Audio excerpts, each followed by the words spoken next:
College university तक की अगर हम बात कर रहे हैं ना, तो मार्क्स वगैरह में, तो आपके ख्याल में ये जो हमारी जो इवन जो बेस है, स्कूल तो चलो, कॉलेज तो एक आगे की बात है ना, कॉलेज यूनिवर्सिटी, लेकिन जो स्कूल जो एक स्टार्ट है मोंटेसरी का फॉर एग्जांपल, वो बेस हमारी क्या वो ठीक है आपके ख्याल में, या पूरा एंटायर नहीं आ रहा है? बल्कि मैंने एक दो स्कूल का एक्सपीरियंस भी किया, वो सिंगापुर का मॉडल जो है वो एक्सपीरियंस करने की कोशिश कर रहे हैं, और मैं पर्सनली जापानीज मॉडल को बड़ा पसंद कर रहा हूँ। इसमें क्या आ जाएगा? तो जापानीज मॉडल में ना आपका स्पेशल हेलो अस्सलाम वालेकुम, मेरा नाम है महमूश परवेज़ और मैं इस वक्त मौजूद हूँ किनीशिया एकेडमी, ये आप देख सकते हैं, जो कि मौजूद है गुलरेज़ 4 में। और गुलरेज़ की खासियत ये है कि ये बैरिया टाउन के बिल्कुल जो बैरिया टाउन फ़ेज़ 4 है उसके बिल्कुल साथ है। इसके अलावा जो बैरिया टाउन सफारी ब्लॉक है उसके भी बिल्कुल साथ लगता है।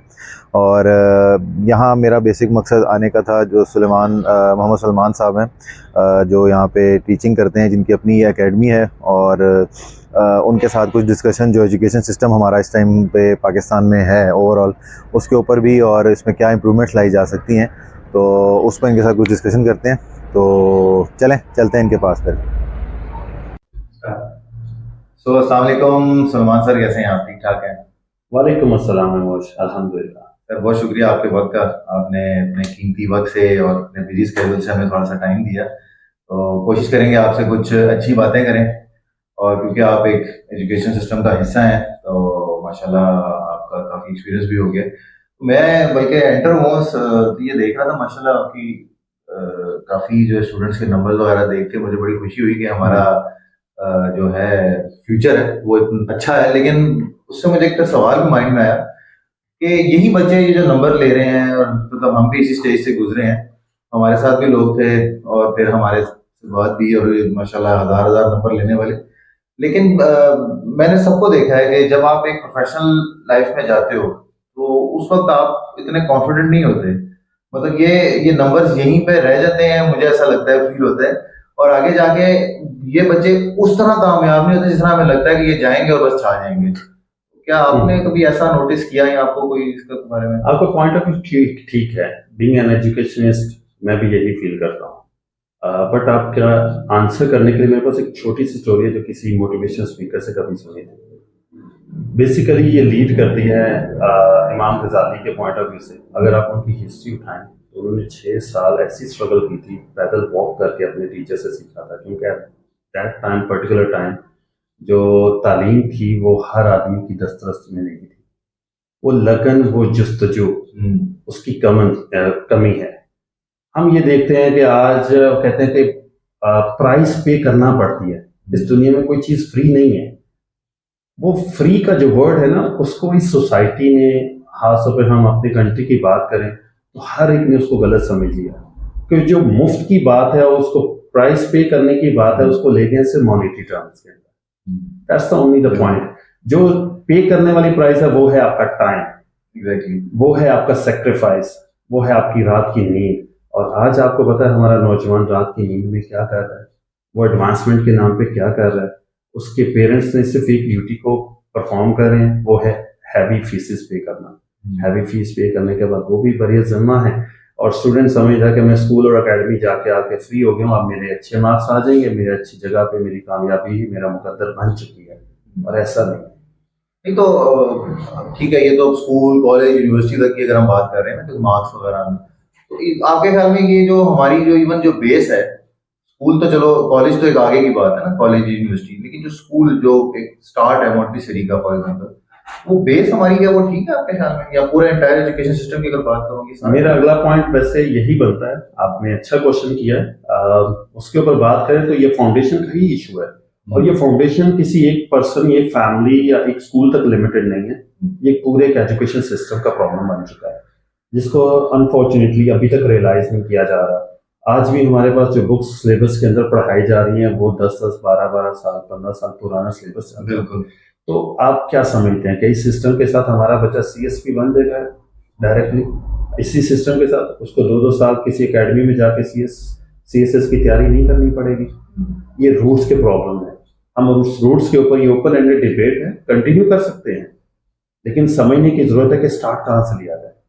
तो ये स्टार्ट की, जिस हम वही बात करें बेस पे, तो आपके ख्याल में अभी स्कूल में जो प्रॉब्लम एक तो क्या आ रहा है, जो छोटे, मैं मोंटेसरी की बता रहा हूँ फिलहाल, कि मॉन्टेसरी स्कूल्स में प्रॉब्लम क्या है और उसका सोल्यूशन, अगर मतलब स्कूल्स को क्या करना चाहिए, फोकस किस चीज पे करें? मेरा आपसे क्वेश्चन। मेरे ख्याल से जब कोई भी पेरेंट अपने बच्चों के लिए स्कूलिंग की सिलेक्शन की तरफ जाता है ना, तो उसको 3 चीज़ों को ज़रूर देखना चाहिए। और अनफॉर्चुनेटली उन्हीं 3 चीज़ों की बेस पे वो एडमिशन करवाता है, उनको अवॉइड भी करना चाहिए। नंबर 1, आपको क्लास बहुत मैटर कर रही है। आप चाहे मिडिल क्लास हैं, लोअर मिडिल क्लास हैं या अपर मिडिल क्लास हैं, आपको compete करना है मार्केट के उस बंदे के साथ जो कि बड़ा रिच है और उसने लाइक हमारे पास बड़े स्कूल्स के वो भी ब्रांड कॉन्शियस हैं। हम हमारा मिडिल क्लास होते हुए भी हम उनको compete करना चाह रहे हैं, सिर्फ इसलिए कि लोगों को बताना चाहते हैं कि हमारा बच्चा भी बिग हाउस में जा रहा है, ट्रबल्स में जा रहा है, बताने के लिए। आपके पास उसको पे करने के लिए आपकी जरूरत नहीं है। आपका बच्चा कॉन्फिडेंस गेन करने के बजाय कॉम्प्लेक्स का शिकार हो जाता है। बिल्कुल, सबसे पहला ये रीजन हो जाता है। दूसरे नंबर पे आपके बच्चे को वहां पे एक ऐसी जरूरत है जहां पे एक स्कूल परफॉर्म नहीं कर सकता। लाइक मैं एग्जांपल आपको कोट कर सकता हूँ कि आपके बच्चे को एटलीस्ट आपको इस्लाम भी सिखाता है, आपको दुनिया के रूल्स भी सिखाते हैं। जिस वेस्टर्न कल्चर को हम फॉलो करते हैं, उस वेस्टर्न कल्चर में 6 ईयर्स से पहले बच्चा स्कूल जा ही नहीं सकता। बिल्कुल, ठीक है। तो हम उसी वेस्टर्न कल्चर को फॉलो करते हैं, लेकिन अपना 2.5 साल का बच्चा स्कूल भेजते हैं। वो स्कूल में भी तो कमाने के तरीके हैं ना सर। तो अब स्कूल्स का अपना फॉल्ट है। आपको पता है पाकिस्तान के अंदर प्राइवेट इंस्टीट्यूशन एक इंडस्ट्री बन चुका है, और इंडस्ट्री क्या करती है आपको भी पता है, प्रॉफिट। इंडस्ट्री प्रॉफिट कमाती है, और हम भी अनफॉर्चुनेटली सी इंडस्ट्री का पार्ट तो बन चुके हैं, लेकिन जितना रोल हमसे प्ले होता है वो हम कर रहे हैं। बट ये किसी एक पर्सन का काम नहीं है, ये बड़े लेवल पे है। हमें सबको अपना अपना रोल प्ले करना है, और ये पूरा सिस्टम चेंज हो सकता है। Nothing is impossible. लेकिन तीसरी चीज जो पेरेंट्स की आ जाती है, वो आजकल के पेरेंट्स में, मैं अपने पेरेंट्स की बात करूं उनमें नहीं था, आजकल के पेरेंट्स की बात जरूर करूंगा, रेस्पॉन्सिबिलिटी से बात है।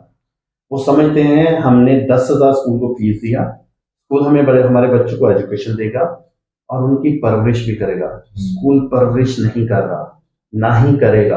अब जब किसी पीटीएम पे चले जाओ तो स्कूल आपके सामने एक पलंता पेपर्स का रखता है, उसके सारे जो रिस्पॉन्सिबिलिटी है ना, कम मार्क्स आने की, वो सारी की सारी पेरेंट्स को दे देता है। कहते हैं कि आपका बच्चा परफॉर्म नहीं कर रहा, आपका बच्चा क्लास में अब्यूज कर रहा है। तो मेरा तो एक छोटा सा क्वेश्चन है, तो फिर स्कूल में बच्चे को क्यों भेज रहे हैं? इसलिए वो आजकल देखें पेरेंट्स की भी थोड़ी मिस्टेक ये है ना, मिस्टेक भी कह सकते हैं, आसानी है बेसिकली। बच्चे लर्निंग भी बहुत है, लेकिन हर चीज में हम कोको मेलन को ले आते हैं, बच्चा उस पर लगा हुआ है, तो पेरेंट्स की रिस्पॉन्सिबिलिटी फिर उनकी खत्म हो जाती है ना कि कोको मेलन से ये सीख लिया उसने, या और भी बहुत से कार्टून हैं जिनसे वो बच्चा सीख लेता है। लेकिन शायद उसमें पेरेंट्स की जो रिस्पॉन्सिबिलिटी की आपने बात की, वो उससे खुद भाग रहे हैं कि ठीक है यार हो जाएगा गुजारा। उनको ये नहीं पता होता कि यार बच्चे को पेरेंट्स की भी जरूरत है। जिस तरह आपने बात की, अभी 6 साल तक उसको बच्चे को पेरेंट्स की अपनी तवज्जो भी चाहिए, वो चीज मेरे ख्याल में कमी आ जाती है। आप इसके भी आगे 2 एंगल बन जाते हैं। हम समझते हैं चलो जो मॉन्टेसरी की क्लास जो है वो नॉर्मली 11 o'clock तक नॉर्मली स्कूल में एंड हो जाती है, बच्चा टाइम पे घर आ जाता है। मैं समझता हूँ बच्चे के सबसे पहले फिजिकल हेल्थ, उसके ऊपर प्रॉब्लम आता है, उसकी नींद पूरी नहीं होती। नंबर 2, जो आपने अभी भी बात की, बच्चा कार्टून से जो सेल्फ लर्निंग है वही सीखेगा, जो आपको सिखाना था वो किधर गया। नंबर 2, अगर आज भी बच्चा हमारे घर में होता है, आज मदर उसको फोन दे के बहला देती है, लेकिन उसको फोन से बहलाना नहीं था, बिल्कुल उसको अपने सीने से लगाना था, वो टाइम देना था जो चाहिए था। और ये 6 इयर्स तक वही कोचिंग होती है जिसको होम कोचिंग कहा जाता है, जो बच्चा अपनी माँ से सीख सकता है, जो उसकी पहली दरसगाह है, आज उसको वही नहीं सिखा रही तो रूट्स तो वीक होगी, तो जो खड़ी बिल्डिंग है वो कोलैप्स तो करेगी। आज हमारा बच्चा जब 24 साल में ख्वाब लेके मार्केट में आता है कि मैं ये ऑफिसर बनूंगा या प्राइवेट कमर्शियल एरिया में ये काम करूंगा, तो जब वो देखता है कि मार्केट में तो लोग मुझसे भी आगे जा चुके हैं, तो उसका कॉन्फिडेंस ऐसे शेक होता है, तो नीचे रूट कमजोर होने की वजह से वो कोलैप्स होता है और कॉम्प्लेक्स में शिकार हो जाता है, फिर वही ऑर्डिनरी जॉब्स कर रहा है। आज हमारे पाकिस्तान की ओवरऑल एनुअल रिपोर्ट निकाल के देखें, कितने लोग जो है वो बिजनेस ओरिएंटेड है, सबको नौकरी चाहिए। हम आज बच्चे को पढ़ा नहीं रहे, नौकरियों की लाट तैयार कर रहे हैं। तो इसी के लिए मैंने जो पूछा था जो बेसिक क्वेश्चन के मतलब स्कूल क्या मिस्टेक कर रहा है और क्या उसमें बेहतरी लानी चाहिए स्कूल को। मैं आपको यहाँ से इतना जरूर कहूंगा कि ये एक इंडस्ट्री इतनी बड़ी हो चुकी है कि हमारी सजेशंस जो हैं वो स्कूल अब सुनने को तैयार नहीं। आज स्कूल इस लेवल पे जा चुका है कि आपका admission directly on the table refuse कर रहे हैं। ठीक है। नंबर 2, मॉडल्स डिफरेंट कंट्रीज के फॉलो किए जा सकते हैं, बहुत सारे कंट्रीज इस चीज में आगे जा चुके हैं। लाइक मैं आपके सामने आजकल पाकिस्तान के अंदर भी सुनने में आ रहा है, बल्कि मैंने एक दो स्कूल का एक्सपीरियंस भी किया, वो सिंगापुर का मॉडल जो है वो एक्सपीरियंस करने की कोशिश कर रहे हैं। और मैं पर्सनली जापानीज मॉडल को बड़ा पसंद कर रहा हूँ। इसमें क्या आ जाएगा? तो जापानीज मॉडल में ना आपका स्पेशल जो फाउंडेशन है बड़ी अच्छी तैयार हो रही है। उनकी क्लास ग्रेड 3 तक there is no book no syllabus. Okay, वो बच्चे की परवरिश कर रहे हैं डेली एक्टिविटी बेस पे, जो हमारी मदर्स को करनी थी। ग्रेड 3 तक? ग्रेड 3 तक। तो हमारे कल्चर में, हमारे सिस्टम के अंदर हर चीज में वेस्टर्न को लाके रखा जाता है। हमें एग्जांपल दी जाती है, अमेरिका ये कर रहा है, बर्तानिया ये कर रहा है, फ्रांस ये कर रहा है। लेकिन एजुकेशन की जब बात की जाती है तो कहते हैं हमारा दीन, तो मैं वहां दीन पे आ जाता हूँ। हमारी तो सबसे बड़ी वही कंट्रीज हमारे दीन से सीखे, स्पेशली ऑनेस्टी को लेके आप चल सकते हैं, उसी दीन से सीख के वो अपना मॉडल रेडी कर रहे हैं। और हम दीन को छोड़ के चलो वेस्टर्न को ही आप फॉलो करो। मैं थोड़ी देर के लिए मान जाता हूँ आप वेस्टर्न को फॉलो करना चाहते हो, तो वेस्टर्न को फॉलो करना चाहते हो तो उनका बना बनाया मॉडल लेके आते हैं। बेसिकली वैल्यूज हमारी इस्लाम की जो वो ले चुके हैं। लेकिन ये टॉपिक में ऑफ टॉपिक हो जाएंगे। तो स्कूल पे अगर स्पेसिफिक रहे तो अगर मैं देखा जाए, जिस तरह हम लोग यूनिवर्सिटी में जाते हैं और हम यूनिवर्सिटी में आके वो हमें पता चलता है कि प्रोजेक्ट्स बड़ा हेवी सा वर्ड लगता है प्रोजेक्ट। आगे इतना बड़ा काम नहीं भी होता कुछ चीज़ों में। बेसिकली आपको कुछ जाके रिसर्च करनी है, और रिसर्च एंड डेवलपमेंट एक अलग एक नॉलेज एक बड़ा सा वर्ड आ जाता है, हम घबरा जाते हैं। रिसर्च करनी जब टीचर कहता है वो आपने प्रोजेक्ट्स बनाने हैं। लेकिन बेसिकली देखा जाए रादर देन के ये यूनिवर्सिटी में जाके जो प्रोजेक्ट्स कर रहे हैं, उससे पहले अगर आप देखें हमारा सारा सिस्टम रटे वाला है। ऐसा अगर मैं गलत कह रहा हूँ, अब मुझे नहीं पता रिवैम्प हो चुका है या नहीं, लेकिन मेरे मुताबिक अभी भी स्टिल वो रटे वाला। आपने खुद बात की है कि अभी तक 10-12 साल पुरानी सिलेबस चल रहे हैं। तो अगर ये स्कूल से स्टार्ट कर लिया जाए, बेसिक सबसे पहले छोटे बच्चों से, जैसे जापानीज मॉडल आपने जिक्र किया कि उसमें परवरिश हो रही है बजाय कि उनको किताबें पढ़ाई जाए, तो यही चीज अगर उसमें उनको छोटे छोटे प्रोजेक्ट दिए जाए बजाय कि उनको किताबों के, ये मॉडल मतलब मैं बात करूँ गवर्नमेंट स्कूल्स की भी, गवर्नमेंट लेवल पे ये चीज हो जाए। और ग्रेड 3 जिस आप कह रहे हैं, तो 1-2 क्लास तक अगर गवर्नमेंट में हो, या फिर इसके अलावा हर स्कूल में ये चीज गवर्नमेंट इंप्लीमेंट कर दे। मैं आपके पॉइंट को बड़े अच्छे से समझा हूँ, और ये हमारी दिली ख्वाहिश है, हम एजुकेशनिस्ट की भी दिली ख्वाहिश है कि वैसा हो। इस वक्त इवन के सबसे पहले ये समझा जाता था कि जो पंजाब बोर्ड्स नॉर्मली बोला जाता है, वैसे जो पाकिस्तान के तमाम बोर्ड्स का एक ही सिस्टम है, बट पंजाब का वर्ड यूज किया जाता है कि एक मैसेज कन्वे करने के लिए कौन सा सिस्टम है, ये कैसे पढ़ाया जाए। वो सिस्टम के अंदर सिर्फ और सिर्फ पास होने वाला, अच्छे ग्रेड्स लेने वाला, अच्छे नंबर टॉपर बनने वाला सिस्टम है, लर्निंग नहीं है। आपकी बात सही है, रट्टा सिस्टम हो रहा है, और ये रट्टा सिस्टम रिमूव करना इतना आसान भी नहीं।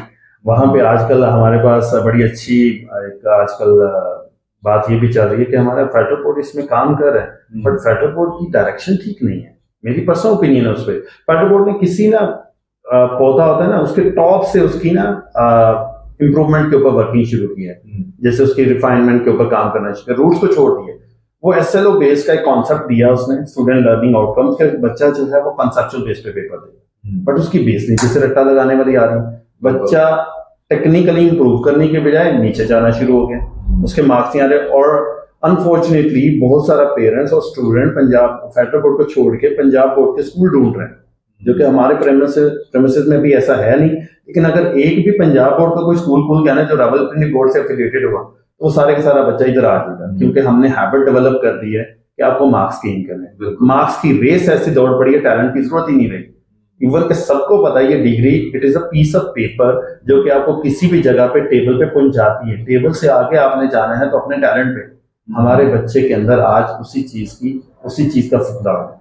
अच्छा, मेरे ख्याल में फिर ये डिबेट फिर अलग तरफ से जाएगी, लेकिन मैं इस पे आपसे एक सेशन और जरूर रखूंगा। अभी आपका वक्त ज्यादा नहीं लेते, इस पे जरूर सेशन रखूंगा कि आप इस वक्त खुद भी इसी फील्ड में हैं और आप एक ये एकेडमी रन जैसे कर रहे हैं, और इसमें भी मार्क्स पे फोकस जरूर होता है।